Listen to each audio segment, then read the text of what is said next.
হুসাইন একবার বিশ্বনবীরে প্রশ্ন করলেন, নানা মানিল আমজাদ ইলাল্লাহ, বলেন তো নানা আল্লাহর কাছে কে বেশি দামি, আপনি নাকি আমি?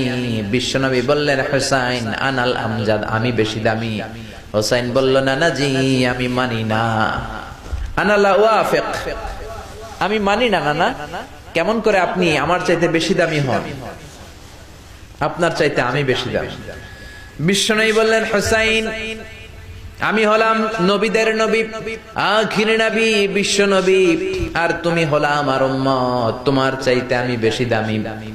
হুসাইন বলে, নানা জি আপনি ভুল বললেন, আপনার চাইতে আমি হুসাইন বেশি দামি। সুবহানাল্লাহ কইবেন না? বিশ্বনবী বললেন, কাইফা যালিক, কেমন করে এটা? হুসাইন বলল, নানা জি তাহলে বলেন তো আপনার আব্বার নাম কি? বিশ্বনবী বললেন, আমার আব্বার নাম হলো আব্দুল্লাহ। কি নাম?